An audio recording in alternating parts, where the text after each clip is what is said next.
Welcome back. A three-member Pro-Fubara River State House of Assembly. Don't forget that that's, I think, the rare case in Nigeria where you have a House of Assembly with just three members and one speaker. They're led by Victor Kojumbo, who's newly installed. They have screened and confirmed 8 nominees for appointment as commissioners in River State. And that screening of the nominees at the temporary legislative chambers located within the government house premises on River State came on the heels of the request sent by Governor Simlai Fubara to the River State House of Assembly. Now, we'll talk about that a bit later. I'll give you the names of the commissioners. But let's talk about the Martin Amehuli-led Pro-Wike River State House of Assembly, because we cannot talk about the other and not talk about the other. Well, recall that they had amended the local government law in River State and extended the tenure of the 23 local government chairmen, which is meant to expire by June. That's in about 6 months' time. And also recall that this amendment came when the governor of River State, Simlai Fubara, refused to append his signature to a bill that was passed by the River State House of Assembly and sent to him on the extension of the tenure of these lawmakers. All right, so they, following the Constitution of Nigeria, went on to enact this law. Well, yesterday, River State High Court sitting in Port Harcourt, the River State capital, went ahead to give a judgment on what the River State House of Assembly did. Just give me a second. Well, the High Court was presided over by Milord the Honorable Justice D.G.Q.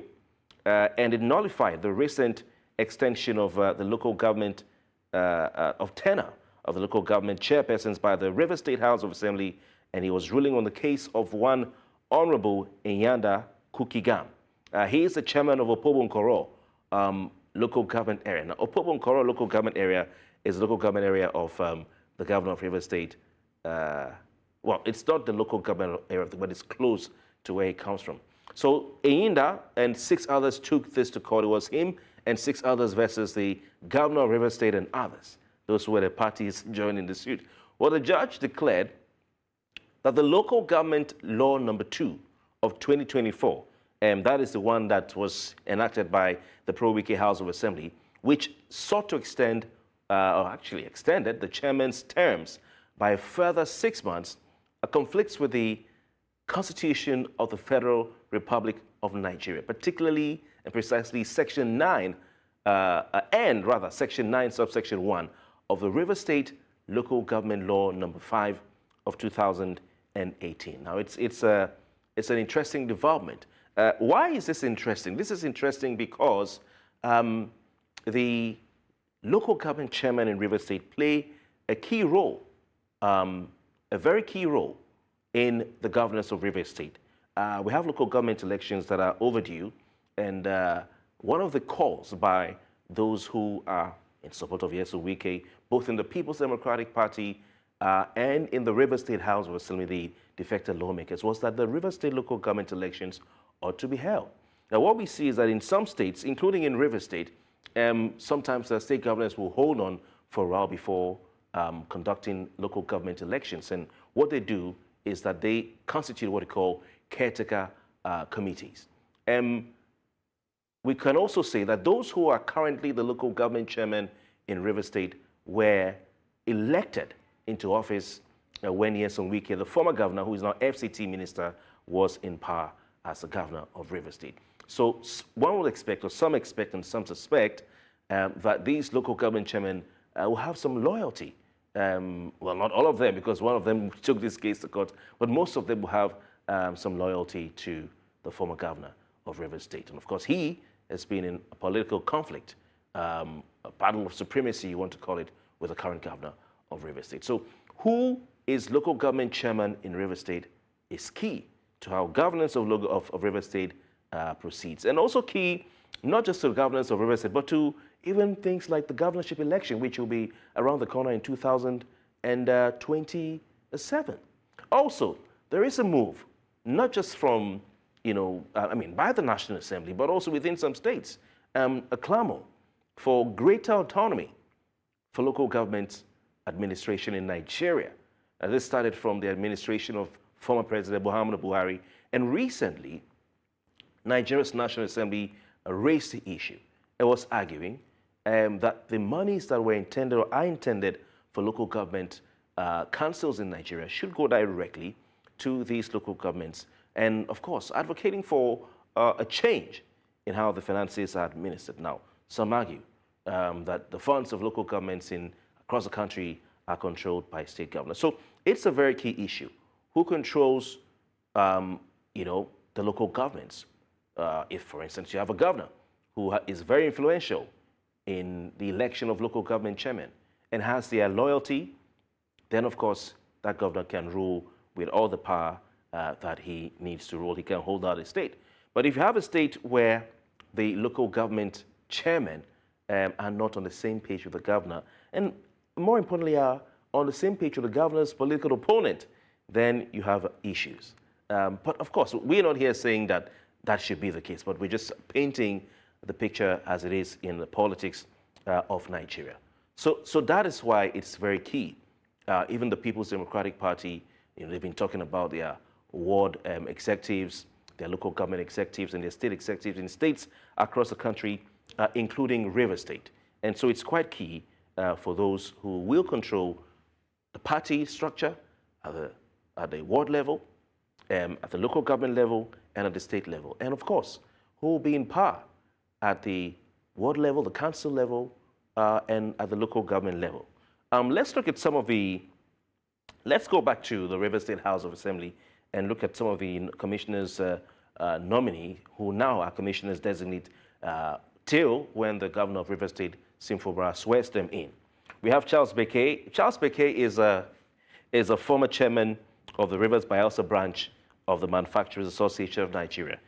We know him well. We also have Collins Onuwo. Now, Collins Onuwo is one of those who was prominent in the time of Nyesom Wike, had appointments, and is still now popping up as a loyalist, it seems, of the current governor. So it seems his change comes. Collins Onuwo is a former caretaker committee chairman of Wike's local government area, Obi-Datti local government area. We have Solomon Eke. He was also a local government chairman, caretaker, that is, of Obi-Datti when Wike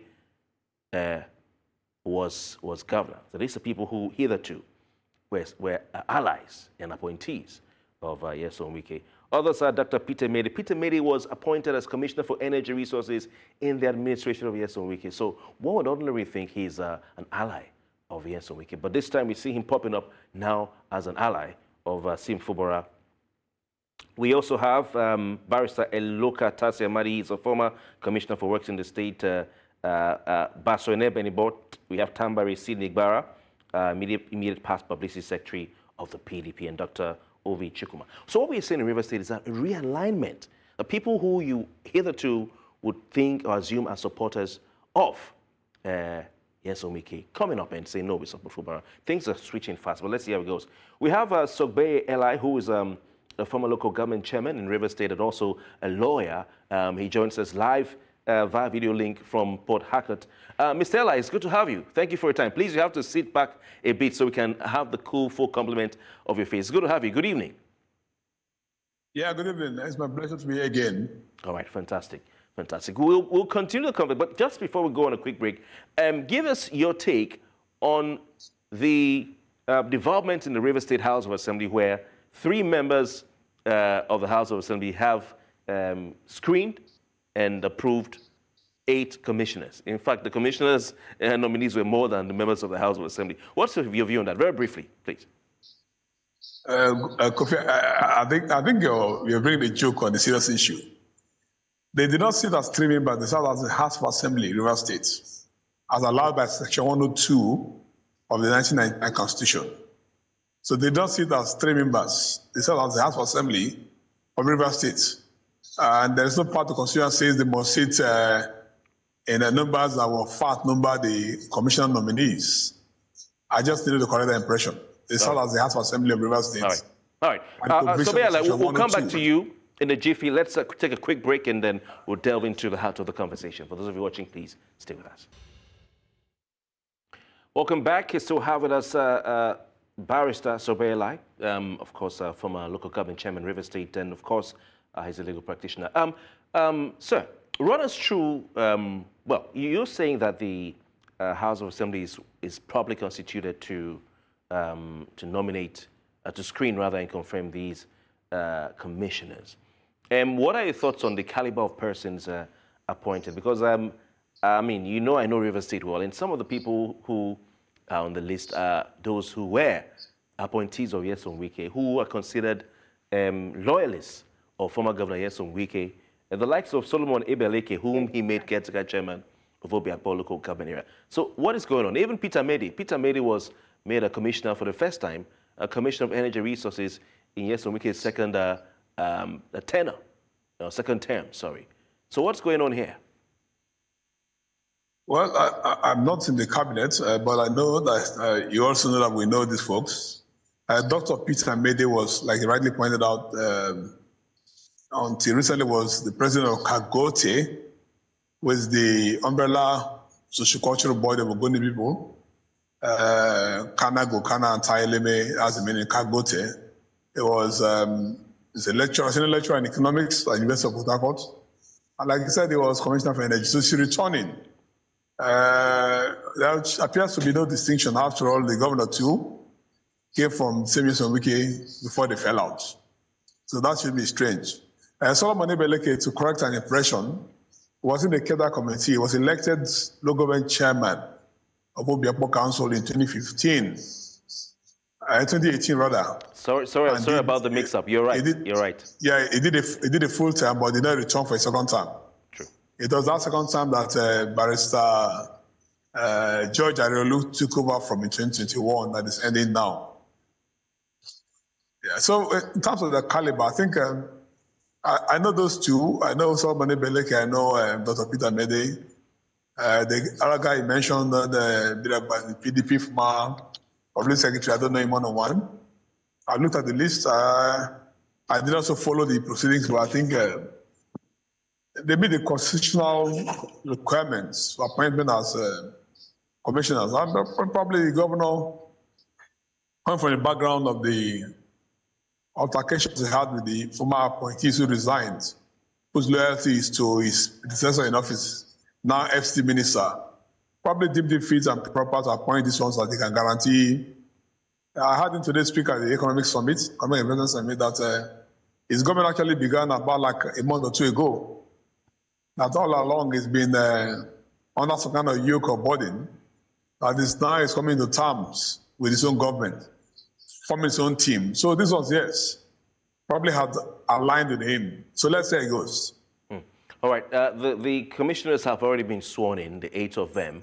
But during that swearing in, the governor, Pro-Fubara, had some word for the former commissioners who resigned. And he said that they left with no records in their ministries. Is this something that you think is the case?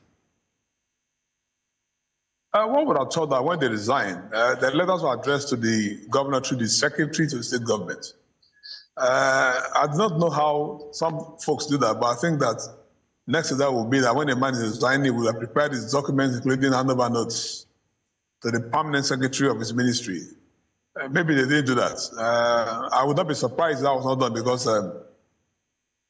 given the circumstances of that departure, you expect that there are also kind of bad blood. So routine procedures may be bypassed. But be that it may, if the governor thinks that they have questions to answer, they can summon them back to the House of Assembly for explanations. All right. A question I was trying to ask earlier was that some of these commissioners are people who we knew were, let's say, loyalists of former Governor Nyesom Wike. I mean, you don't win a local government election in Obi-Datti if you're not loyal to Nyesom Wike. It just doesn't happen. Not that he will be the one to choose, but at least he's popular because he was the former chairman of Obi-Datti local government area. So he enjoys the support of his base. And what is going on in River State? There seems to be some realignment. The people who are known supporters of Nyesom Wike popping up in this cabinet. What's going on here? Well, Kofi, if you follow the trend, Governor Rufus George in the Third Republic that was botched came with Dr. Peter Odele as his deputy. Most of the men who played around that time found their way in the Odele cabinet when Odele came on board in the Fourth Republic that began in 1999.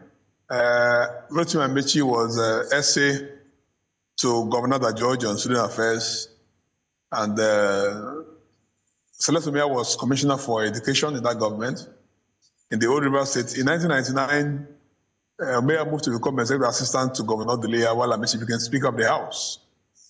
If you move further, when Amechi became Governor, Nsawike was local government chairman in Obiakpo, took over as Chief of Staff of Government House before he moved on to Abuja to be a minister and then returned to become governor. So it's been a family team. From Amechi to join Wike, most of Amechi lieutenants, including Wike, when Wike broke ranks, they joined Wike. So it's not strange what's happening now. Naturally, power shifts. And when he had left that seat, I think the strength is the seat of Governor of Rivers State. When he left that seat, he seemed to lose some kind of grip on the system. That's what's going on. All right. Let's go to the ruling or the judgment by Justice DGQ of the Rivers State High Court sitting in Port Harcourt who nullified the recent extension of the tenure.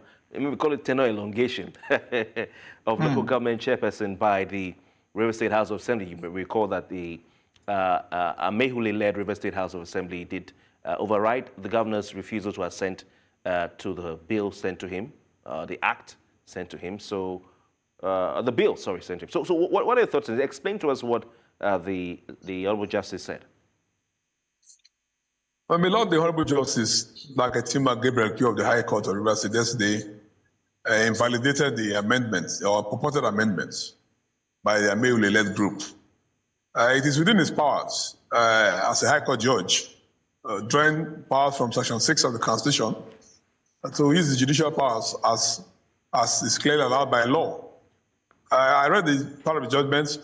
What he said there was in tandem with the law and the Constitution. He said the House of Assembly cannot amend the principal law, Rivers State Local Government Law number 5 of 2018, to extend the tenure of the council chairman. And that was in violation of the Constitution and Section 9, sub 1 of that Local Government Law number 5, number 2018. In other words, he set aside the amendment 2024, Local Government Law number 2, 2024 was voided as it were. Next to that, he said local governments were bound by the oath of office at the time they were inaugurated in 2021, and they cannot be seen as violating that oath of office.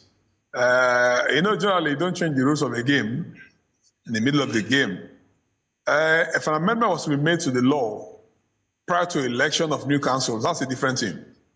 You don't unilaterally on their own sit up when the tenure is about to end and elongate. Of course, the law took a lead from a previous judge of the Supreme Court of Nigeria in the case of Attorney General of Abia State and 35 others against Attorney General of Federation. That judgment was in 2001, which forbids the elongation of tenure of local government councils. That's the local classics there. AG, Abia State, and 35 others against AG Federation. So it's well in order. You don't elongate the tenure of council chairman or anybody who was elected to a defined term of office as a law. I mean, the legislature, because right now we have two state houses of assembly, and we're waiting for the court to decide if the pro-Amehule or pro-Wike, sorry, House of Assembly members who decamped from PDP to ABC will lose their seats. So for now, they still exist. And of course, also court to decide if the Oko Jumbo-led Pro-Fubara House of Assembly also is it exists or not. But can the judiciary interfere with the actions of the legislature? Because going by the principle of separation of powers, this should not happen. No, Kofi, you are being misled or you're misleading us. The theory of separation of powers does not mean that the judiciary cannot strike down a bad law. It has happened severally. The judiciary has let's say, the judicial powers of federation is 6. The parliamentary, by the legislature have their powers in section 4. Now, they enact a law. Excuse me. It's the judiciary that interprets a law. In that interpretation, they can strike down a bad law or expunge it. It's done. So here, what we have here is a simple case. Let me also correct the pressure. We don't have two houses of assembly. You don't have two houses of assembly in the Rivers State. You have one. The characters operating there, whether or not they have issues for the court, one thing is clear. Section 102 did not say that when there's a vacancy in membership of the House of Assembly, that the remnants cannot sit, or that whatever they sit to do stands invalidated. It's not there. If you may need to throw up Section 102 on the screen and read it, you'll see. What Ogo-Jumbo and Co are doing is valid in law, it is constitutional, it is very, very legitimate. On the other hand, the Matsamele group are legally encumbered right now. Apart from other cases challenging their legitimacy, after they defected in clear violation of Section 109 sub 1G of the Constitution, Justice C. N. Wale, the High Court of the River State, has trained them not to sit anywhere in River State as a House of Assembly. You're aware that today there was this party, so the ruling by the Appeal Court in Abuja on that party order of Justice Wale, directing them, their mail and code, to serve respondents. And then the matter was adjourned to May 29 or thereabouts, if I got my records correct. So we wait to see what the Appeal Court will do with that. At the moment, they are encumbered by law not to sit anywhere. And the National Assembly is an institution established by the Constitution, Section 90. Now, the fact that some members walk away would not presuppose that the House of Assembly will shut its doors to legislative business. Government must move on. Nobody pointing the gun at those guys who defect. So until their own defection is determined by the courts before the matters are right now, Justice Wale had restrained them from sitting, and they cannot sit. If the Appeal Court to whom they brought to Abuja sets aside that ruling, that interlocutory ruling, they will take it from there. At the moment, there is one House of Assembly. The Independent National Electoral Commission says they remain members of the House of Assembly. They have their seats until a court says so. INEC cannot say so. No, but INEC has said so. INEC has said so. No, I'm saying that it does not lie in their mouth to say so. But they have said it. INEC is not the law. Yeah. No, listen. INEC does not have the power to say so. I heard the INEC chairman say they're waiting for the judgments. For those who are asking them to conduct elections to fill those vacancies, he said they're waiting for the court's judgments.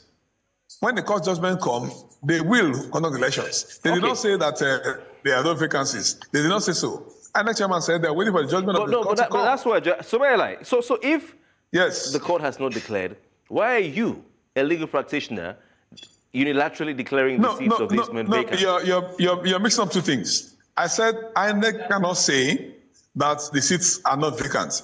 What INEC chairman simply said was that they're waiting for the court judgments for those who are calling for elections to fill those 27 seats.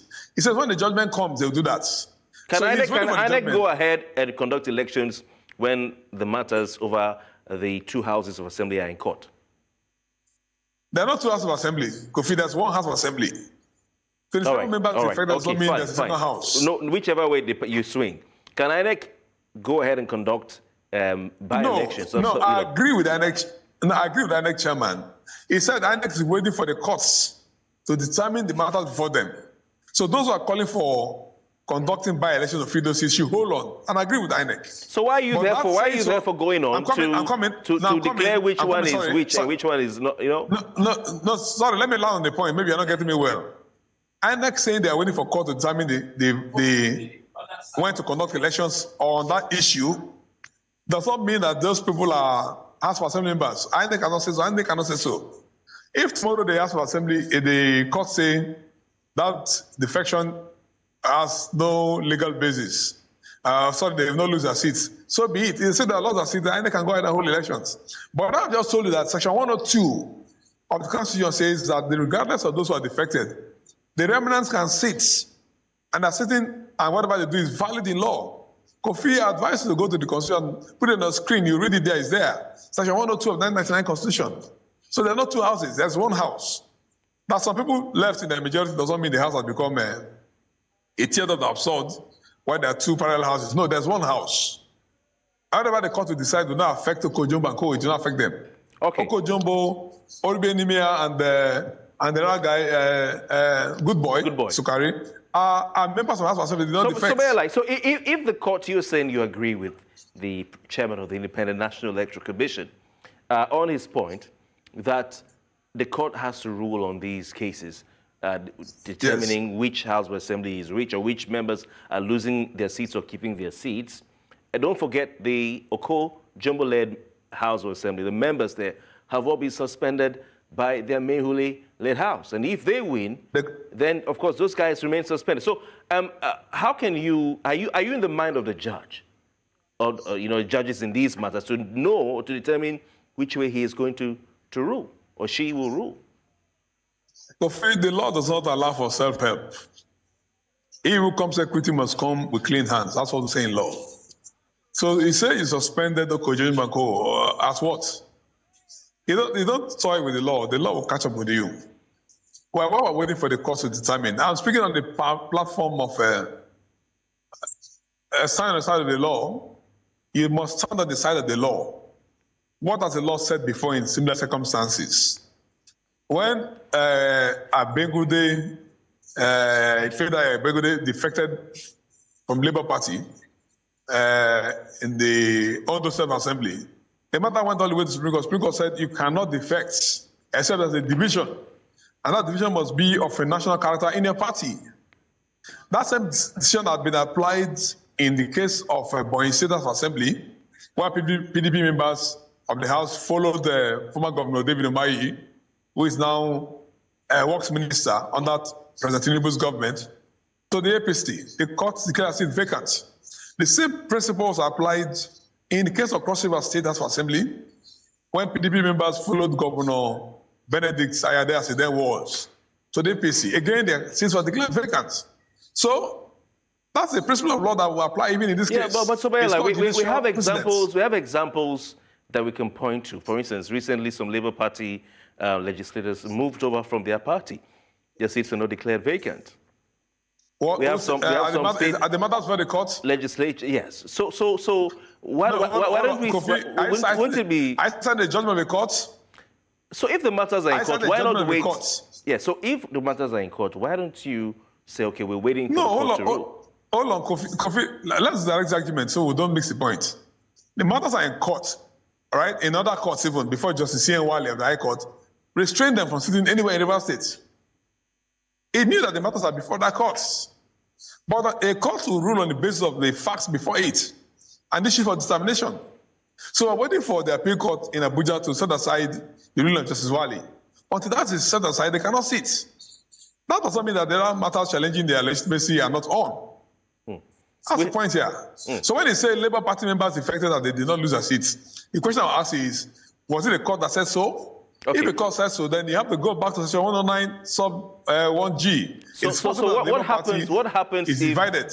What happens if the court cases over who is a legitimate member of the House of Assembly in River State goes the way of the Martin Zamehule-led River State House of Assembly? What happens if they win and they get to keep their seats?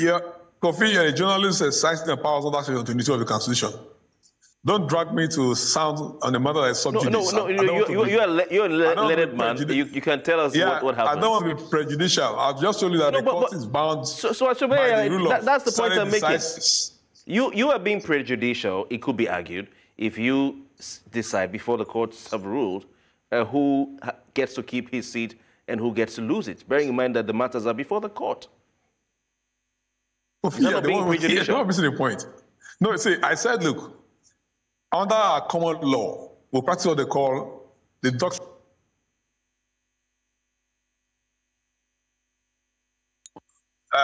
What they want to call I'm saying that if you apply the principle in Abengude's case to this case, they have nowhere to hide. All right. Let's wait for the outcome, you see. All right. Two, I said that whilst 102 is there in law, in that same constitution, the remnant of the House Assembly will sit until INEC conducts another elections to fill the vacancies. At the moment, INEC said they cannot go ahead until the court determines the legal status of the 27 lawmakers. So you are citing Labour Party. And I'm saying that Labour Party case may not apply here until you're able to show us that the judgment of court exonerated them. And that judgment of court, I can tell you for free, cannot go outside Abengude's case the principles laid down there. That's the law. If you defect when there's no division in the party, you're going to lose your seat. Okay, we'll continue to look at this situation because we know that Section 96 of subsection 1 of the Constitution of the Federal Republic of Nigeria, 1999 as amended, says the quorum of the House or Assembly shall be 1/3 of all members of the House. So if the court rules in the favor of Martin Amehu, the led House of Assembly, then it means that all the decisions taken by Okojumbo and the three. No. Kofi, you don't read the Constitution in isolation. Well, so we have to 96 talk about quorum of the House of Assembly. So as the House does 3 people now, that's the House of Assembly. I said, read Section 102. Why are you not reading it? Okay, we have to go. We have to go. So yes. Thank you very much for your time. Thank you so much. It's my pleasure always. All right. When we come back, we'll talk about the Arewa Consultative Forum's cry, and they're saying that President Bola Tinubu's policies have led to more hardship for Nigerians. We'll be right back. Welcome. President Bola Tinubu's policies have led to the rising cost of living and economic hardship being experienced by Nigerians. Now, that's not my view or the view of New Central Television, but that's the view of the National Executive Committee of the Arewa Consultative Forum, who have been speaking not just on the economy of Nigeria, but on growing insecurity in the northern part of the country, which they warn may lead to social chaos. The body is calling for urgent action by the government at all levels to confront what it calls a rapid decline in living conditions of citizens. We'll leave it at that. One introduce our guest tonight. Musa Aliyu is a development expert and public affairs analyst. He joins us virtually. Musa Aliyu, good evening to you. It's good to have you on Politics HQ. Thank you very much. Good evening. Thanks for having us again. All right. Please do lean back into your seat so we can see you properly. But do you share, Musa Aliyu, the same view with the ACF, that's the Arewa Consultative Forum, that the president's policies have led to economic hardship and insecurity for Nigerians? Yeah, thank you very much. You see, that statement by the Arewa Consultative Forum is the biggest truth that most people at this point in Nigeria. Because when you go through the line of this administration that is on the air right now, you discover that the lead standard of an African Nigerian constitution has degenerated tremendously, such that a common man can hardly avoid to feed 3 square meal daily basis. And then when you look at the situation at hand, you discover that as the regional, the northern Nigeria happens to get response of those of the impact or the devastating impacts of all these policies coming from this administration.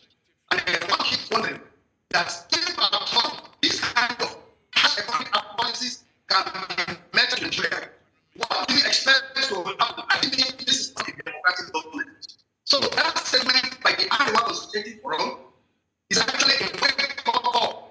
It's a reality call to the president to know that things are not easy on the street.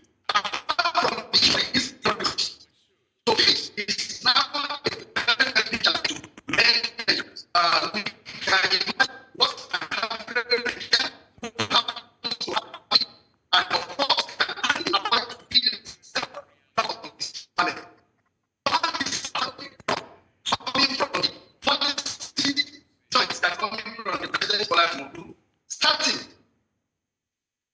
Starting from the issue of the subsidy removal up to the electricity tariff remove, and of course, even the last aborted the issue of cyber cafe, what have you, fee that has been. You see, all these things clearly shows that Nigeria is yet to have a government in place that we can call the government by Nigerians, because we don't expect this to be this bad.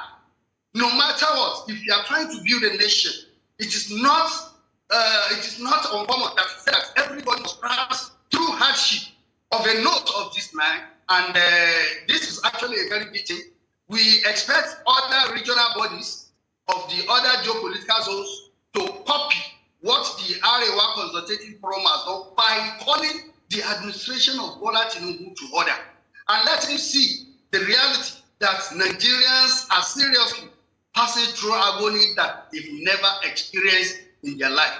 Let me tell you, even some people, they will tell you that if you are to be condemned to a hell, the only hell they know, as far as this life is concerned, is Nigeria, because it cannot be more terribly bad than this. Mr. Liu, how important is this statement coming from the ACF, especially in the context of the economic and security situation in northern Nigeria? Yes, thank you very much. You see, even before the advent of this administration, we all know the indices and, of course, the placement of the 19 other states as far as the human capital development is concerned. When you look into the illiteracy, the northern states used to be topmost. When you go to the maternal and child death, likewise several other indices of human development. But at this point in time, with the kind of policy being chalked out, you can imagine what the economic situation of a northern state will be. Yes, this is a state that is not to be agrarian, agriculture-based. But as we speak, the farmers can hardly access their farms by virtue of the fact that the bandits have made a hell out of the farm, which happens to be their major source of livelihood. And if people cannot build, if they cannot provide means of sustenance, definitely the economy, the standard of living is going to be created seriously. So as it is right now, things are not absolutely right in the northern Nigeria. We must tell ourselves the truth. These are the people that hardly depend on government for anything. But our situation is the only thing they depend on. As we make practically to them. And if there's anything the northern states expect from Bola is for him to find the lasting solution to the issue of the banditry, the rural banditry, affecting the common man and, of course, the farmers, who happens to be the majority. So this is the situation of both the the insecurity and, of course, the economic situation in the northern Nigeria.